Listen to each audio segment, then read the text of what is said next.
Good morning বলে দাও। Good morning. যাচ্ছি তাজপুর।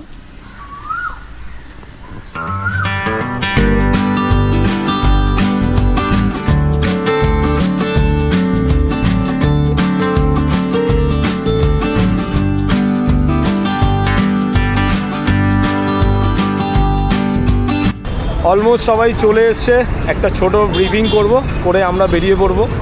আবার আমরা কিছু দূর যাওয়ার পরে আবার একটু দাঁড়াবো, এরকম দাঁড়াতে দাঁড়াতে গল্প করতে করতেই আমরা এগিয়ে যাব। তো চলো শুরু করি। প্রায় অনেক দিন পর আজকে একটা নতুন ট্রিপের জন্য আমরা বেরোচ্ছি এই গরমের মধ্যে। মানে এতটাই গরম কলকাতাতে, তার মধ্যে ট্রিপ করা মানে ভাবতেই পারছো, তাও আবার এই বড় একটা দস্তানা পরে। যাক, এটা আমার ফেভারিট, তাই পড়তেই হবে। পাপা চলে এসছে, ডিম্পিও আসছে, তো আমরা বেরোবো আজকের একটা নতুন ট্রিপে। তো চলো, বাকি বিবরণটা তোমরা নিশ্চয়ই থাম্বনেল দেখে বুঝে গেছো। তো আরও গল্প করব, আরও অনেকে যাচ্ছে আমাদের সাথে, সেটা নিয়ে গল্প করা স্টার্ট করব। চলো আগে বাইকটা স্টার্ট করি, কারণ অলরেডি দিনের আলো চলে এসছে।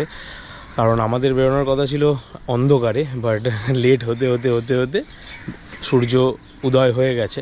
তো চলো বেরোই, তারপর আসছি মোটো ব্লগিং সেট আপে। ডিম্পি চলে এসছে। Good morning.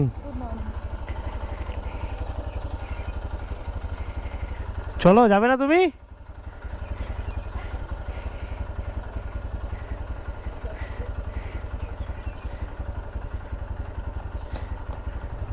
ওম নমঃ শিবায় বলে বেরিয়ে পড়লাম আমার বাড়ি থেকে একটা নতুন লোকেশনের উদ্দেশ্যে। আমি এর আগেও সেই লোকেশনে গেছি, যারা প্রথমবার দেখছো তাদের কাছে নতুনই হবে।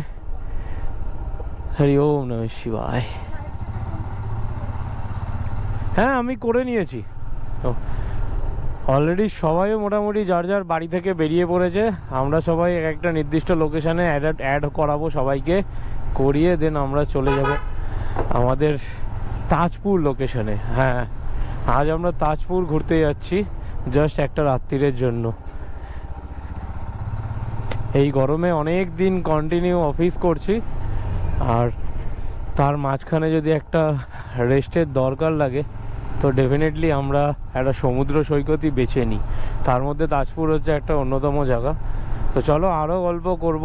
আচ্ছা, তার মধ্যে বলে রাখি, আমি রিসেন্টলি একটা নতুন গ্যাজেট আমার গাড়িতে লাগিয়েছি, মানে চেঞ্জ করেছি, লাগানো বললে ভুল হবে কারণ এর আগেও ছিল। তো এই প্রথম আমি আফটার মার্কেট প্রোডাক্ট হর্ন আমি গাড়িতে লাগালাম। আওয়াজ পাচ্ছ? এর আগে অবধি রয়্যাল এনফিল্ড থেকে মানে গাড়ির সাথে যে হর্নটা দিয়েছিল সেটাই ছিল, বাট দীর্ঘদিন চলতে চলতে একটা প্রোডাক্ট তো আর কন্টিনিউ চলে না, তো ওটা খারাপ হয়ে যায়। তো খারাপ হওয়ার পরে আমি এই শার্ক হর্নটা লাগিয়েছি। সাহেব দাঁড়িয়ে রয়েছে এই সামনেই, এই জগন্নাথ মন্দির আছে ওখানে সাহেব দাঁড়িয়ে রয়েছে। সাহেব আমার সাথে অ্যাড হবে, দেন আমরা চলে যাব দক্ষিণেশ্বর। দক্ষিণেশ্বর হয়ে আমরা চলে যাব ধুলাগড়। ধুলাগড়ে বাকি সবাই আমাদের জন্য ওয়েট করছে। তো চলো একটু রানিং যাব, তারপরে তার সাথে তোমাদেরকে কিছু গল্পও করব তোমাদের সাথে।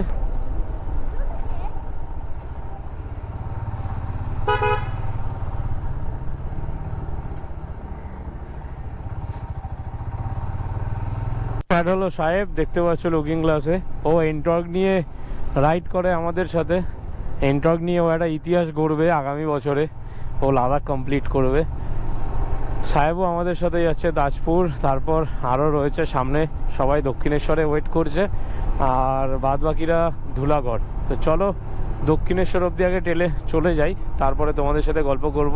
এই সামনেই দেখতে পাচ্ছ শ্যামবাজার মোড়। শ্যামবাজার মোড় থেকে সোজা আমরা ধরবো সিথির রাস্তাটা, মানে বিটি রোডের যে রাস্তাটা গেছে সেই রাস্তাটা, ওই রাস্তাটাই সোজা চলে গেছে। তারপর ডানলপ থেকে আমরা দক্ষিণেশ্বরের দিকে টার্ন নেব। এটা হচ্ছে নতুন টালা ব্রিজ, যেটা গত 2 বছর আগে তৈরি হয়েছে। এই টালা ব্রিজটা আগে আরও রাস্তাটা ভালো ছিল, বাট এখন ধীরে ধীরে যাচ্ছে তাই হতে শুরু করেছে। আর নিচে হচ্ছে সার্কুলার ট্রেনের লাইন, আর ডান দিকে হচ্ছে টালা স্টেশন। আমরা এই রাস্তা দিয়ে সোজা যাব চিড়িয়ামোড় হয়ে, সিটি হয়ে, টবিন রোড হয়ে, তারপরে আমরা ডানলপে ঢুকবো। গল্প করতে করতে চলে এসেছি জাস্ট ডানলপ মোড়টা ক্রস করে সামনের দিকে যাচ্ছি। আমার ডান দিকে যে রাস্তাটা উপরের দিকে উঠে গেল, এটা হচ্ছে নিবেদিতা সেতু, আর এই রাস্তাটা নিচ থেকে সোজা চলে গেছে দক্ষিণেশ্বর। আলমবাজার দক্ষিণেশ্বর। তো আমরা ওই আইল্যান্ডের সামনে একটুখানি দাঁড়াবো, ওখানে কিছু রাইডার বন্ধুরা আসছে, ওদের সাথে মিট করে দেন আমরা সব একসাথে চলে যাব ধুলাগড়। এখানে এরপর থেকে পুরোটাই আমাদের কাছে হাইওয়ে, তাই একটা অন্য লেভেলের মজা হবে।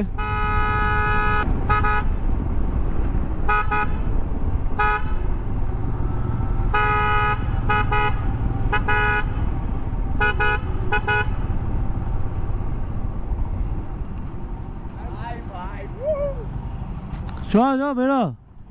তোমার আমার এই তো এটা সাহেব সাহেব এই বিএমডব্লিউটা কাদের ভাই? না আমাদের না। শোন তোমার প্রবলটা চলে গেল, এখানে দাঁড়ানো প্রথমে, তারপরে বললে ভাই আমরা ধুলা করে যাচ্ছি, একটু গিয়ে টানবো। দক্ষিণেশ্বরে ঢোকা মাত্র ওই রিসর্ট থেকে কল চলে এসেছিল। যাক, এই জাস্ট দক্ষিণেশ্বর থেকে বেরোচ্ছি আমরা, মোটামুটি এখানে 7 থেকে 8 জন অ্যাড হলাম, হয়ে আমরা আবার বেরিয়ে পড়লাম ধুলাগড়ের উদ্দেশ্যে। কারণ অলমোস্ট বাকিরা এবং সায়ন, তারপরে সৌরভ দা, এরা সব ধুলাগড়েই রয়েছে। তো চলো ধুলাগড় যাওয়া যাক। মা গঙ্গা, এই হচ্ছে বালি ব্রিজ, এটা পুরনো বালি ব্রিজ, আর ওটা হচ্ছে নিবেদিতা সেতু। আর এই ডান দিকে রয়েছে দক্ষিণা কালী মায়ের মন্দির, আর নিচে হচ্ছে মা গঙ্গা। সবাই লাইন আপ করে যাচ্ছে, সামনে দুজন রয়েছে সাহেব আর জামানদা, বাকিরা পিছনে আসছে। যত বেলা বাড়বে তত আমাদের গ্রুপটা ধীরে ধীরে বড় হবে, আর মজাটাও সেই লেভেলে হবে। আজকে চরম মজা করতে হবে, চরম মজা।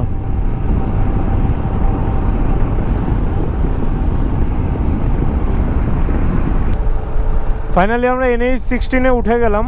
এই রাস্তাটা সোজা চলে গেছে চামড়াইল হয়ে, তারপরে হচ্ছে সাঁতরাগাছি হয়ে, তারপরে ধুলাগড় হয়ে, কোলাঘাট হয়ে খড়গপুর, আর কোলাঘাট থেকে বাঁ দিকে আরেকটা রাস্তা যাচ্ছে যেটা তমলুক নন্দকুমার হয়ে দীঘার দিকে যাচ্ছে।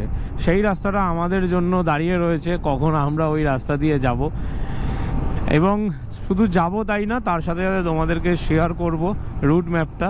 যদি কলকাতা থেকে কেউ দীঘা, মন্দারমণি, তাজপুর এই ডিস্টেন্সে যাও, তাহলে তোমাদের কাছে দুটো রাস্তা রয়েছে। একটা হচ্ছে হুগলি ব্রিজ হয়ে চলে যাওয়া, আর একটা রয়েছে বালি ব্রিজ হয়ে যাওয়া। কলকাতা থেকে, মানে একদম প্রপার কলকাতা থেকে যদি যাও, তাহলে হুগলি ব্রিজ দিয়ে গেলে 10 কিলোমিটার কম পড়বে, আর বালি ব্রিজ দিয়ে গেলে 10 কিলোমিটার বেশি পড়বে। সব থেকে বড় কথা হচ্ছে স্মুথ রাইড করতে পারবে, কারণ হুগলি ব্রিজের রাস্তাটা মারাত্মক ট্রাফিক থাকে, প্রচুর পরিমাণে লরি চলাচল করে, আর যেহেতু সিঙ্গেল লেন রয়েছে তার জন্য জ্যামটা প্রচুর হয়, টাইমটা বেশি লাগে। আর বালি ব্রিজ দিয়ে গেলে খুব ইজি তোমরা চলে যেতে পারবে ধুলাগড় অবধি। এখান থেকে জাস্ট 22 কিলোমিটার রাস্তা হচ্ছে ধুলাগড়, আর 55 কিলোমিটার রাস্তা হচ্ছে কোলাঘাট। তো আগে ধুলাগড় যাব, তারপরে একটা চা খাবো, কারণ সকাল থেকে উঠে জাস্ট অনলি একটা ব্ল্যাক কফি খেয়েছি, আর কিচ্ছু খাইনি। তো বাইরে বেরোলে আমার চায়ের নেশা হয়, বাট বাড়িতে থাকলে আমি ব্ল্যাক কফিটাই প্রেফার করি। তো চলো, ধুলাগড়ে বাকিরা দাঁড়িয়ে রয়েছে, অনেক ফোন কল চলে আসছে, তো তাড়াতাড়ি গিয়ে মিট করে নিই, তারপর তোমাদেরকে বাকি সমস্ত কিছু শেয়ার করছি।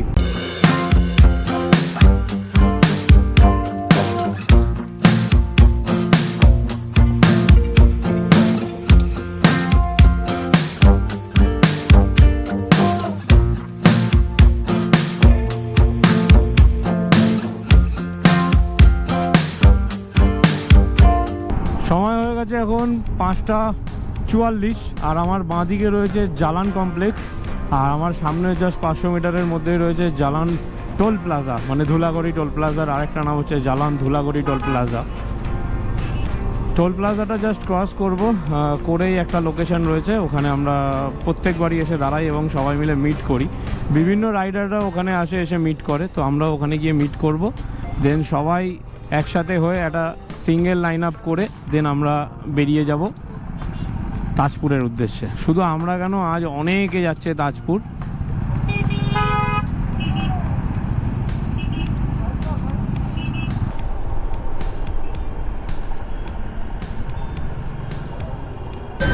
ফাইনালি আমরা পৌঁছে গেছি ধুলাগড় টোল প্লাজার পাশে এই চায়ের দোকানে। আমরা এখানেই সবসময় মিট করি। এই ডিম্পি বসে রয়েছে, চা খাচ্ছে, আর আমাদের সবকটা বাইক এখানে লাইন আপ করে রাখা আছে। দেখাচ্ছি, আগে চাটা খেয়ে নিই, তারপরে দেখাচ্ছি। চা খাওয়া শেষ হয়ে গেছে, চলো এবার তোমাদের দেখিয়ে নিই আমাদের টোটাল বাইকগুলো। এন্টর্ক, এটা সাইবের, এটা হচ্ছে অ্যাপাচি, আমি মডেলটা জানি না, এটা টিভিএস সরি ইয়ামাহা FZS, এটা জামানদার গাড়ি। মেটিওর 350, RS 200, আমার রুদ্র, এটা হচ্ছে গরিলা 450, এটা নিউ KTM 390 ADV, এটা মোদকদা চালাচ্ছে। এটা রয়েছে হান্টার, এটা রয়েছে ক্লাসিক, হন্ডা SP 125, এটা রয়েছে FZX, আর রয়েছে BMW RR 310 সিদ্ধার্থদা। অলমোস্ট সবাই চলে এসছে, একটা ছোট ব্রিফিং করে আমরা বেরিয়ে পড়বো। আবার আমরা কিছু দূর যাওয়ার পরে আবার একটু দাঁড়াবো, এরকম দাঁড়াতে দাঁড়াতে গল্প করতে করতেই আমরা এগিয়ে যাব। তো চলো শুরু করি।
ধুলাগড় থেকে বেরোনোর পর আমার সাথে একটা ব্লান্ডার হয়ে গেছে, অডিওর কর্ডটা কখন খুলে গেছে, যার জন্য অডিওটা রেকর্ড করতে পারিনি, খালি ভিডিওটাই তোমাদের সাথে শেয়ার করছিলাম এতক্ষণ। যাই হোক, এখন আমরা দেউলটি ক্রস করতে চলেছি। এই জায়গাটার নাম হচ্ছে মাদারি, এখান থেকে জাস্ট 3 কিলোমিটার গেলে পড়বে দেউলটি। দেউলটির পরে পড়বে বাগনানের পরে পড়বে কোলাঘাট, মানে জাস্ট মোটামুটি 7 থেকে 8 কিলোমিটার বাকি আছে কোলাঘাট ঢুকতে। আমরা কোলাঘাটে দাঁড়াচ্ছি না, আমরা দাঁড়াবো ডিরেক্ট নন্দকুমারে, কারণ যতক্ষণ এরকম ডবল লেন রয়েছে ততক্ষণ আমরা একটানা গাড়িটা চালিয়ে নিলে কি ম্যাক্সিমাম রাস্তাটা কভার হয়ে যাবে। এবং যত সময় বাড়ছে তত ধীরে ধীরে টেম্পারেচারও আপগ্রেড হচ্ছে। যেহেতু বাইক চালাচ্ছি আমরা, তাই হাওয়াটা ডিরেক্ট আমাদের গায়ে লাগছে বলে বুঝতে পারছি না, বাট টেম্পারেচার কিন্তু এখন প্রায় টাইম হয়েছে 7:20, বাট টেম্পারেচার কিন্তু সেই লেভেলের হয়ে গেছে, মানে কিছু বলার নেই। আর গাড়ি 80 থেকে 100-তে চললেও একটা ঘাম কন্টিনিউ হয়ে চলেছে। তো সেই জন্য এখন আর না দাঁড়িয়ে আমরা ডিরেক্ট নন্দকুমার চলে যাচ্ছি। আগের দিন রাত্রিরে ঘুমাই চাই না ঘুমাই, যদি পরের দিনকে যদি আর্লি মর্নিং একটা রাইডে বেরোনোর প্ল্যানিং থাকে না, তারা মারাত্মক লেভেলের এনজয়মেন্ট, একটা মারাত্মক লেভেলের এনার্জি আমার মধ্যে চলে আসে। মানে কালকে রাতে জাস্ট 1 ঘন্টা ঘুমিয়েছি, মানে 12:45 থেকে 2:10 অবধি। আর এইটুখানি ঘুমানোর পরে আমি এখন কন্টিনিউ বাইক চালাচ্ছি। মোটামুটি এখন আপ টু 3 to 4 কিলোমিটার অবধি চারিদিকের অ্যাটমসফিয়ারটা এরকমই, এবং ন্যাচারাল বিউটিটা তোমরা দেখতেই পাবে। দেখো দুদিকে গাছপালা জঙ্গল দিয়ে ঘেরা। আর এখান থেকে জাস্ট 2 কিলোমিটার মতো গেলে আমাদের সেই পুরনো ধাবাটা পড়ে, রয় ঘোষ ধাবা, যেখানে আমরা প্রতিবারই ব্রেকফাস্ট করি। বিভিন্ন সময় আমরা কোথাও যদি খড়গপুরের দিকে কিংবা পুরী কোলাঘাট এসবের দিকে যাই, মানে NH16 ধরে যদি এদিকে যাই, তাহলে আমরা ওখানে ব্রেকফাস্ট করি কিংবা দুপুরে লাঞ্চ করি। বাট এইবার আর দাঁড়াবো না, যেহেতু টাইমটা এখনও অনেকটা হয়ে গেছে। আমরা ভেবেছিলাম হয়তো 7:30 থেকে 8-এর মধ্যে আমরা নন্দকুমার ক্রস করে নেব। তো রাস্তায় অনেকগুলো অ্যাটেম্প্ট আমাদের নিতে হয়েছে, যার জন্য আমরা এখনও কমপ্লিট করতে পারিনি। তো সেই জন্য আমরা ডিরেক্ট নন্দকুমার গিয়ে দেন দাঁড়াবো। সমস্ত বাইকাররা আগে চলে গেছে, আমি অনেকটা পিছনে ওই মাইক্রোফোন নিয়ে ঘাটাঘাটি করছিলাম, যার জন্য পিছনে পড়ে গেছি। তো চলো এগিয়ে যাই, তারপর তোমাদেরকে আবার আমার লাইন আপটার সাথে মিট করিয়ে দিচ্ছি। এই লাইনের মধ্যেই একদম লাস্ট 2-3টে হোটেলের আগে রয়েছে রয় ঘোষ ধাবা, এই যে new Ghosh hotel and restaurant. এখানে আমরা প্রত্যেকবার বসি, বাট এবার আর বসলাম না, এগিয়ে যাচ্ছি। এখানে প্রচুর ট্রাক টার্মিনাল রয়েছে, তাই এখানে প্রচুর পরিমাণে ধাবা এবং হোটেল রয়েছে, তোমরা চাইলে এখানে খাওয়া দাওয়া করতে পারো। ব্রেকফাস্ট, লাঞ্চ, ডিনার সব কিছু তোমরা পেয়ে যাবে এভরি টাইম 24/7 এই লোকেশনটা ওপেন থাকে। আর এই যে আমার সবথেকে ভালো লাগার জায়গা কোলাঘাটে, কোলাঘাট ব্রিজ। জাস্ট উঠে পড়লাম কোলাঘাট ব্রিজের ওপরে, নদী নিচে শুরু হয়ে গেছে। এটা চর এরিয়া যেখানে সবাই বাচ্চারা গরমকালে ফুটবল খেলে, কারণ গরমকালে নদীতে জলটা কম থাকে। আর ওই দূর থেকে রেল ব্রিজটা যাচ্ছে, কিছুটা দেখতে পাচ্ছ আর কিছুটা এবার দেখতে পাবে। দেখো কি সুন্দর লাগছে ব্রিজটা। এটা আমার সব থেকে ভালো জায়গার লোকেশন, কিছু বলার নেই। সনাতন ধর্ম কতটা স্ট্রং সেটা দেখো, বোঝাই যাচ্ছে, আর মুখে বলতে হবে না। চারিদিকে খালি রামজির ফ্ল্যাগ লাগিয়ে ভর্তি করা আছে। কোলাঘাটের যেমন ব্রিজের ওই পারে হোটেল আছে অনেক, ঠিক তেমনই এদিকেও, মানে তোমরা যদি ব্রিজ ক্রস করে চলে আসো তাহলে এদিকেও তোমরা অনেক হোটেল, রেস্টুরেন্ট পাবে, ধাবা পাবে, যেখানে তোমরা খাওয়া দাওয়া করতে পারো।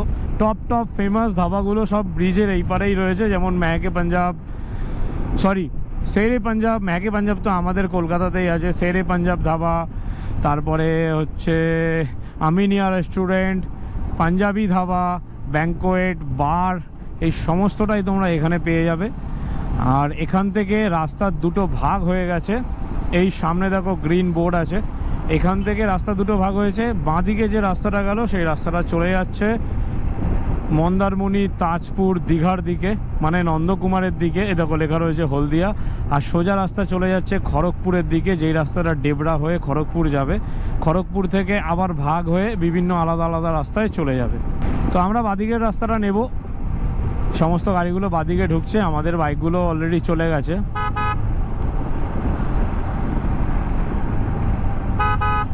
এই জায়গাটার নাম হচ্ছে মেছেদা। মেছেদা আগে একটা সময় একটা গ্রাম বলতে পারো, এটা পুরো গ্রামই ছিল, বাট এখন এটা পুরোপুরি একটা ইন্ডাস্ট্রিয়াল এরিয়া হয়ে গেছে। যবে থেকে সমস্ত ফ্লাই অ্যাশ কোম্পানিগুলো এখানে মার্কেটিং এবং প্রজেক্ট ডেভেলপমেন্ট শুরু করে দিয়েছে, এটা এখন একটা ইন্ডাস্ট্রিয়াল এরিয়া হয়ে যায়, বড় সড়ো ইন্ডাস্ট্রিয়াল এরিয়া। এখানে এখন গরিব বলে কেউ নেই, মোটামুটি সবাই মধ্যবিত্ত হয়ে গেছে। আর এই নিচ দিয়ে যাচ্ছে ট্রেন লাইন, যেটা খড়গপুর যাচ্ছে, যেটা পুরী যাচ্ছে, যেটা দীঘা যাচ্ছে। যাই হোক, মোটামুটি এখান থেকে 7.5 কিলোমিটার মতো ডিস্টেন্স বাকি রয়েছে নন্দকুমার।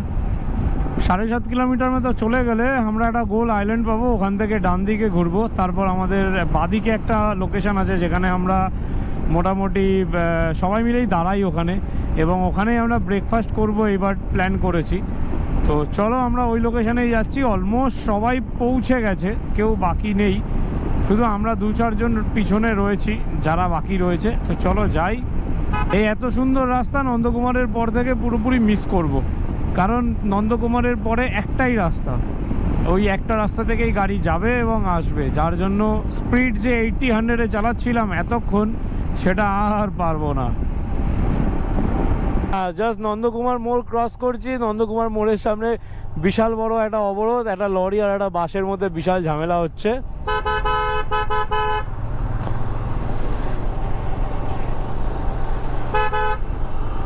এই বাঁদিকেই সবার দাঁড়ানোর কথা।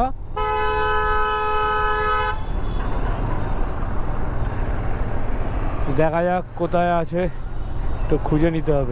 জায়গাটা অকুপাই হচ্ছে। খাচ্ছি না কিন্তু ভিডিও করছে আর সঙ্গে। হ্যাঁ শুরু আসা চারটে একসাথে ঢুকে দেবো। আর ডিমগুলো একটু দেওয়ার মতো। তরকারিটা হাতে নিয়ে বাইরে দেখে দাও। এইটা আমার খাবার। সবজি না।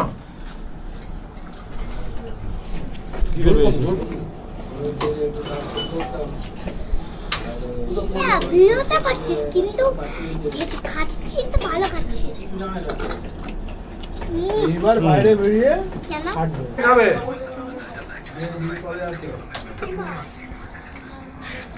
পুরো হাউসফুল হয়ে গেছে।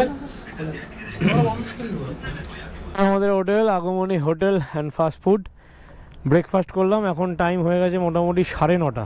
তো আমরা এখান থেকে বেরোবো। সবাই বেরিয়ে গেছে, সবাইকে ছেড়ে দিয়েছি, খালি আমি আর সিদ্ধার্থদা রয়েছি। আমরা একসাথে বেরিয়ে যাব, ডিরেক্ট রিসর্টে যাব। চলো পাপা, পাপা হেলমেট পরে নাও। একটা চরম লেভেলের খাওয়া দাওয়া চলছিল এতক্ষণ,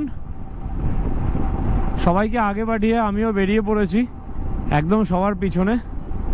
তো ডিরেক্ট আমাদের যে রিসর্ট রয়েছে তটরেখা, সেই রিসর্টে ডিরেক্ট লোকেশন সবাইকে দিয়ে বলে দিয়েছি, সবাই ডিরেক্ট ওখানে ঢুকবে। আশা করছি সবাইকে আমি ধরে ফেলবো, সেই জন্যই সবাইকে আগে পাঠিয়ে দিয়েছি। তো চলো, দীঘা এখান থেকে 78 কিলোমিটার রাস্তা, আর তটরেখা মোটামুটি ওই 64 কিলোমিটার রাস্তা। নাচিন্দা 28 কিলোমিটার রাস্তা। নাচিন্দা হচ্ছে একটা জনপ্রিয় এরিয়া। নাচিন্দা মায়ের মন্দির, ওখানে নাচিন্দা মায়ের পুজো হয়। একদম রাস্তার উপরেই পড়বে মন্দির, আমরা দর্শন করতে পারবো নাচিন্দা মায়ের। খুব জাগ্রত মা উনি। যেহেতু রাস্তা বাস এই একটাই রাস্তা, এই একটা রাস্তা দিয়ে গাড়ি যাচ্ছে এবং আসছে, তাই আগের মতো স্পিড ধরে রাখা যাবে না। আর তারপরে আবার আমি ট্রিপল ক্যারি করছি, মানে পাপা রয়েছে, ডিম্পি রয়েছে, তাই মোটামুটি 60 থেকে 80 স্পিডেই আমাকে যেতে হবে। এবার রাস্তাগুলো দেখে মনে হচ্ছে পুরোপুরি আমরা তাজপুরের দিকে প্রায় পৌঁছে গেছি। এই সেই ডাবের দোকানগুলো, সবাই দাঁড়িয়ে ডাব খায়। ডিম্পি, ডাব খাবে? খেতে পারতে? পাপা খাবে? বাবা, পাপা ঘুমিয়ে পড়েছে। এই জায়গাটা পুরো চাঁদের মতো এরকম কার্ভ করা আছে। এই রাস্তা দিয়ে পেরিয়ে জাস্ট মোটামুটি 32 কিলোমিটার গেলেই আমাদের ডেস্টিনেশন চলে আসবে। সত্যি অন্যান্য বছরের থেকে এই বছরে গরমটা খুবই দুষ্কর হয়ে গেছে। মানে এতটা গরম তাজপুরে আসার সময় পাবো, বেলা বাজে 10টা 20, মানে খুবই মানে কঠিন পরিস্থিতি হয়ে গেছে। গরমে সবারই একটা কষ্ট হচ্ছে, যেই কষ্টটা গতবারেও হয়নি এইবারে হচ্ছে। আমার বাঁ দিকটাতে পুরো মোহনা এরিয়া শুরু হয়ে গেছে, আর ডান দিকটাতে রয়েছে বসতি। এই হচ্ছে নাচিন্দা মায়ের মন্দির।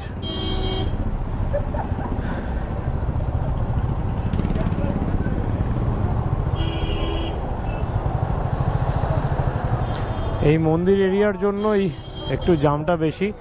এই হচ্ছে মন্দির। ডিম্পি, এই হচ্ছে নাচিন্দা মায়ের মন্দির,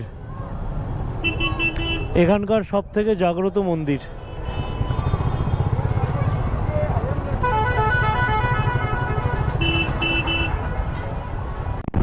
জাস্ট কন্টাই মোড় ক্রস করে ডান দিকে ঘুরলাম, আর রাস্তার কন্ডিশন হচ্ছে ঠিক এরকম।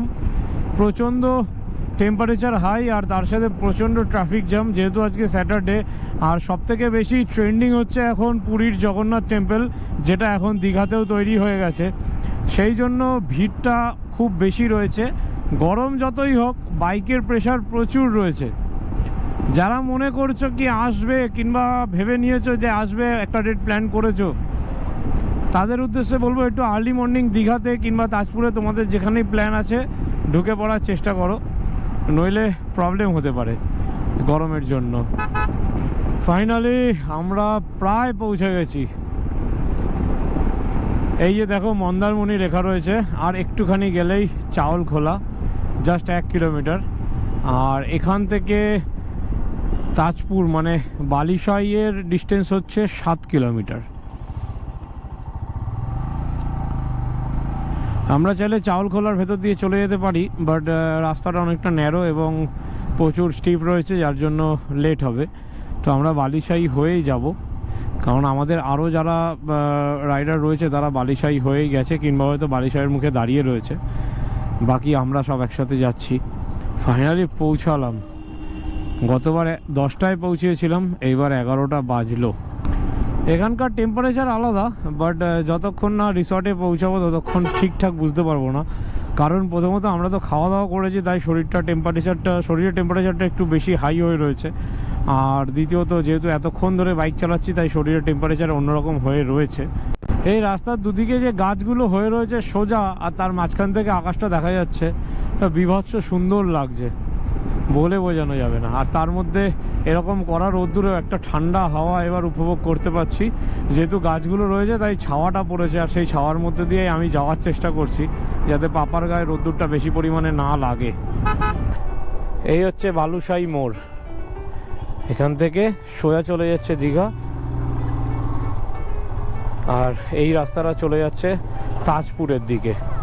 এটা তাজপুর বাবা, আমরা তাজপুরে চলে এসেছি। তাজপুর ফাইনালি আমরা পৌঁছে গেছি আমাদের রিসর্টে। এইটা আমাদের রিসর্ট।